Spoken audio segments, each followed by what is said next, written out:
Meus queridos irmãos e minhas irmãs, em nosso Senhor Jesus Cristo, hoje nós estamos diante de um texto que a Santa Liturgia da Igreja nos coloca a nos falar de uma realidade do discipulado. Se vocês analisam bem esse texto aqui, o capítulo 13, segundo o Evangelho de João, não é um texto que narra uma cena após ressurreição. Nesse momento que nós estamos vivendo na liturgia, o tempo da Páscoa. É um texto que aconteceu antes da ressurreição. Ele é anterior à ressurreição de nosso Senhor Jesus Cristo. Uma cena aqui, onde nosso Senhor, depois de servir aos discípulos ali, nosso Senhor vai mostrar a eles que eles são discípulos. Nosso Senhor serve, mas mostra a eles: vocês são discípulos. Olhem o texto. O servo não está acima do seu senhor. Depois de lavar os pés dos discípulos, ao mesmo tempo em que ele se coloca ali para servir aos discípulos, ele vai dizer: eu não estou abaixo de vocês. Mesmo eu servindo, eu estou acima de vocês. O servo não está acima do seu senhor. Aqui nosso Senhor está querendo ensinar, está querendo dizer uma verdade que muita gente não conhece, ou que faz vista grossa. Que todo serviço, toda função na igreja é serviço. Que tudo aquilo que nós fazemos na comunidade é serviço. O padre é um servidor, o diácono é um servidor, o bispo é um servidor e o santo padre é um servidor, o papa é um servidor. Se vocês não sabem, o Santo Padre tem uma lista de títulos atribuída à figura dele, né? Vigário de Cristo na terra, bispo de Roma, e por aí vai, né? E tantas coisas. Mas um dos títulos que está ali do Papa é Servum Servorum Dei, o servo dos servos de Deus. Como na sua dignidade de Papa, na sua dignidade de Bispo de Roma. Ele é o servo servorum Dei, ele é o servo dos servos de Deus, que deve, ali na sua função desempenhada, servir os irmãos. O bispo de uma diocese, a mesma coisa, né? Hoje, eu estava comentando na igreja ao entrar, né, com Kelly, dizia assim: hoje veio pouquinha gente à igreja, foi todo mundo ver o bispo, né? Eu dizia para ela: mas está certo, não deveria nem ter missa aqui, a gente devia estar todo mundo lá, inclusive eu, né? Por quê? Porque se o bispo está ali, ali está a máxima expressão de Cristo na nossa diocese, né? Eu acho que é uma zona rural, se não me falha a memória, né? Como eu ainda não me situei direitinho, mas quando o bispo estiver dentro da cidade, se não for no domingo, nos dias de semana, a gente deveria parar tudo, inclusive eu deveria estar lá, né? Por quê? Porque nós devemos estar ao redor do bispo, e ele ali, ao celebrar a Eucaristia, ao ordenar, ao crismar, ao nos conduzir, né, ele está nos servindo, no seu papel de bispo, nos servindo. O padre, no seu papel de padre, está servindo o povo de Deus, fazendo aquilo que é próprio, celebrando a Eucaristia, confessando, orientando, conduzindo a paróquia. Esse é o serviço dele. O diácono auxiliando o padre, fazendo uma pregação, os batizados, os casamentos. Esse é o serviço dele. E vocês todos, participando da missa, integrando as pastorais, os movimentos, coordenando um, liderando o outro, ajudando um aqui, ajudando o outro ali, tudo é serviço na igreja. E nenhum serviço nos torna melhores que os outros. Nenhum dentro da igreja. Quem pensa que o serviço na igreja é engrandecimento, precisa rezar mais um pouquinho. Todo cargo, toda função, toda missão dentro da igreja é serviço. É serviço a Deus na santificação dos irmãos. Eu gosto muito de dizer isso. Eu sou o pastor de vocês, sou o pároco de vocês, mas não sou melhor que nenhum de vocês. Somos todos iguais. É claro que na condução da comunidade e na celebração da Eucaristia, tanto mais eu desempenhar o meu papel, tanto mais a comunidade será reunida e feliz diante de Deus. Então vejam que aqui no Evangelho, nosso Senhor diz aos discípulos, diz aos apóstolos ali, o servo não é maior do que o seu Senhor, e o mensageiro não é maior que aquele que o enviou. É o que muitas vezes as pessoas não entendem. Muitas vezes eu fico abobado quando a gente vê essas mudanças de Papa, não é?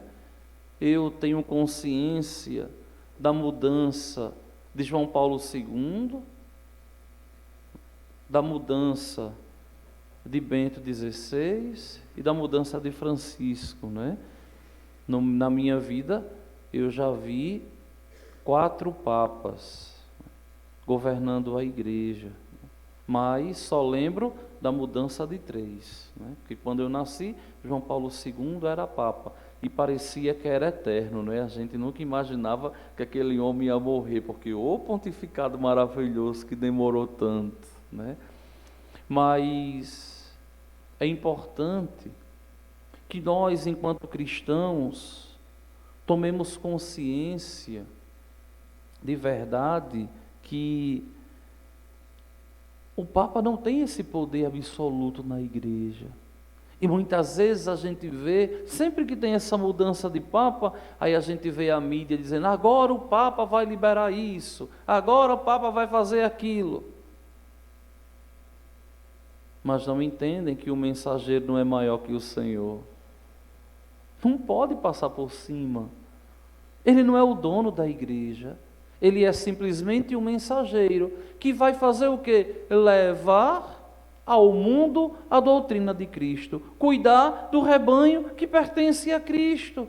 Aí muitas vezes as pessoas pensam que o Papa pode mudar tudo. Não pode. Pensam que o bispo pode liberar tudo. Não pode. Pensam que o padre pode liberar tudo. Não pode. Nós somos simplesmente mensageiros daquele que nos enviou, Jesus Cristo. Nós não podemos fazer o que nós queremos. Nós temos que fazer o que Ele nos deixou fazer. Veja. E um católico consciente, um católico de verdade catequizado, ele sabe os limites do pároco, ele sabe os limites do bispo e do Papa também. Que a igreja, que o rebanho não nos pertence, nós não podemos ser maior do que aquele que nos enviou.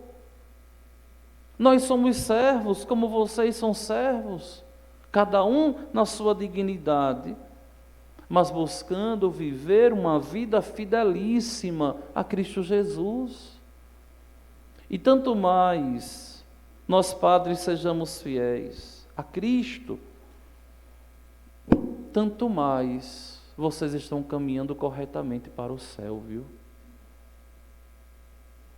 Vejam que aqui nosso Senhor vai dizer: se vocês souberem fazer isso, se souberem colocar isso em prática, vocês serão felizes. Sejam fiéis a mim. E Santo Anselmo diz de um modo muito bonito: a fidelidade é fecunda, é germinadora de vida eterna. E a infidelidade é estéril, não gera vida eterna. E nosso Senhor aqui deixa muito claro: olha, se sabeis isso e o puserdes em prática, sereis felizes. Nós devemos tomar essa consciência de que somos de Deus, de que viemos fazer a vontade do Senhor, o bom Deus, acontecer nas nossas vidas. Só que nosso Senhor, Ele vai dizer: olha, eu não falo de vós todos, eu conheço aqueles que escolhi, mas é preciso que se realize o que está na Escritura: aquele que come o meu pão levantou contra mim o calcanhar, ou seja, tentou me pisar. Olha que coisa! Aquele que come comigo tentou me pisar. O que é levantar o calcanhar? É pisar. Vejam, e aqui nós vemos que nosso Senhor está se referindo àquele que Ele chamou e que não quis abrir o coração, Judas. Porque nós, minha gente, vocês e eu, principalmente eu, nós muitas vezes somos tentados a termos certas convicções que a gente não quer se deixar conduzir. Muitas vezes nós criamos certas convicções em nossa cabecinha e a gente pensa que a gente só pode servir a Deus do nosso modo, do nosso jeito. E não pode ser assim. Se nós padres também não rezarmos, nós somos tentados também a desobedecer ao bispo, viu? Não fiquem vocês pensando que eu não tive vontade de bater o pé em Gameleira e dizer assim: não vou sair daqui não. Claro que eu tive vontade, né? De bater o pé lá e dizer assim: vou sair não daqui, vou ficar aqui mais, né? Claro, é o nosso humano, faz parte da nossa humanidade. Mas aí a gente precisa sempre entender que se nós nos colocamos nas mãos de Deus, minha gente, olha, Deus não permitiria a gente viver tanta coisa. A gente não permitiria, né? Quando eu olho hoje, essa minha estadia aqui, já tem 6 meses nessa paróquia, e na minha cabeça parece que tem uma semana que eu cheguei, viu? 6 meses, fez terça-feira, né? Até eu me surpreendi quando fui contar nos dedos, né? Mas, quando eu olho hoje, eu digo assim: meu Deus, eu estou entendendo. Porque a minha vida lá estava muito cômoda, né? Impressionante, estava muito tranquilinha, né? Muito cômoda, né? E quando eu olho hoje, eu digo assim: Senhor, eu estou entendendo, estou começando a entender muita coisa, porque Deus é assim com a gente, né? E nós, volto a dizer, vocês e eu, temos que compreender que quanto mais a gente se abre a Cristo, tanto mais a graça de Deus acontece.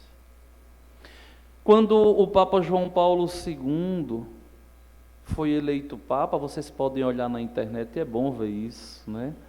Quando ele foi eleito Papa, ele vai dizer às pessoas assim: não tenham medo, escancarem as portas para Cristo, escancarem a porta do coração para Cristo, né?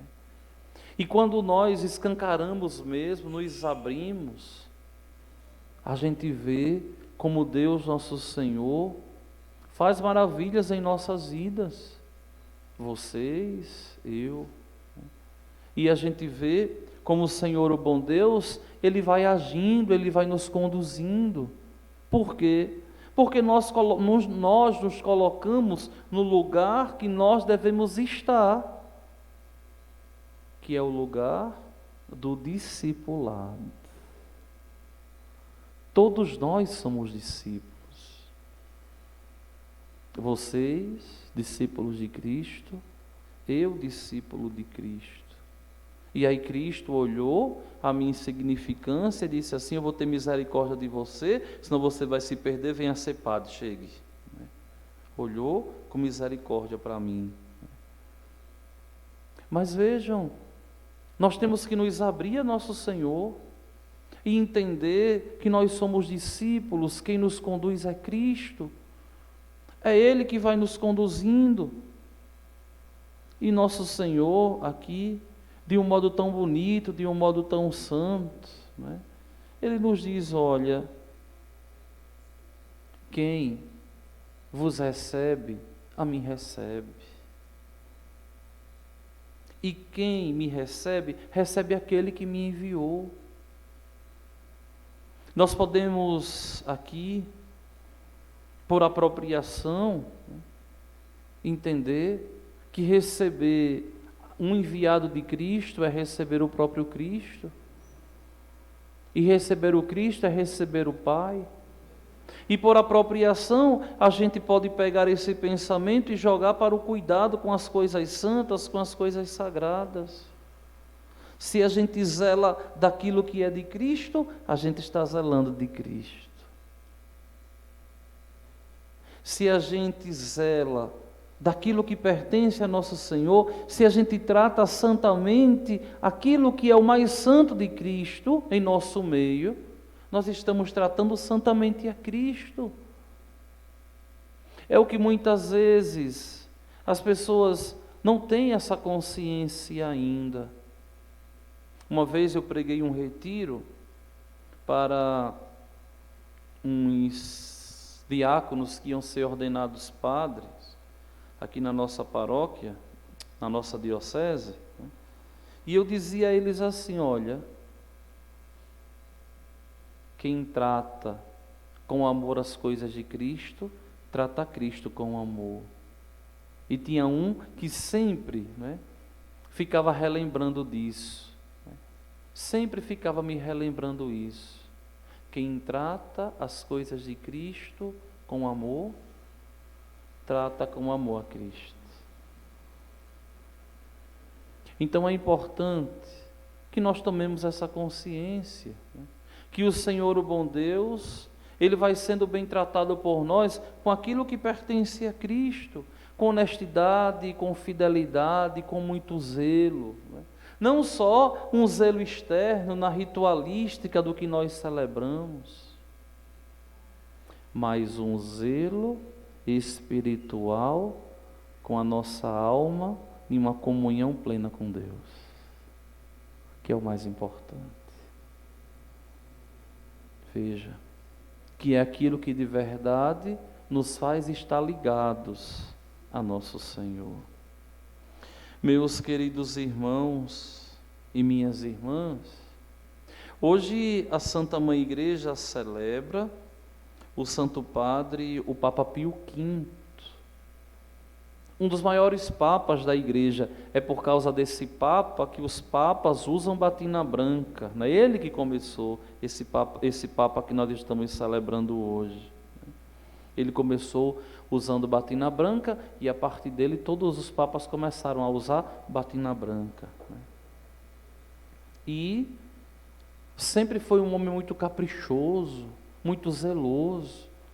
Antes desse Papa Pio V, cada lugar celebrava uma missa de um modo diferente. Não existia um missal como aquele ali que nós temos na mão. Não existia um missal como aquele ali para todo o mundo católico. Não existia. É Ele que vai juntar, pegar toda a liturgia da igreja e vai organizar a liturgia e só vai deixar os ritos que tivesse o critério da antiguidade. E vai obrigar todos os padres, todos os ministros sagrados celebrarem do mesmo jeito, naquilo que a igreja hoje conhece como missa tridentina, não é? A missa no rito do Santo Padre o Papa Pio V, não é? Que a igreja celebrou, não é? Desde tempos imemoriáveis. Ele só organizou o rito romano ali para todo mundo até o primeiro domingo do Advento do ano de 1970, quando a igreja começou a celebrar a missa em vernáculo, né, na língua própria, na língua patris, na língua matris das pessoas, né, na língua originária do lugar, como o português que nós celebramos. Mudou o rito, não é? A partir do primeiro domingo do Advento de 1970.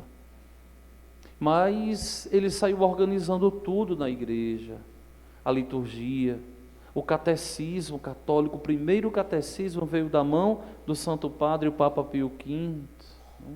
Os dogmas ali, a vivência dos dogmas de fé, ele ali com o Concílio de Trento deixa muito claro e explica: quem não crê assim, anathema siti, ou seja, quem não crê dessa forma, seja excomungado, como resposta ao protestantismo.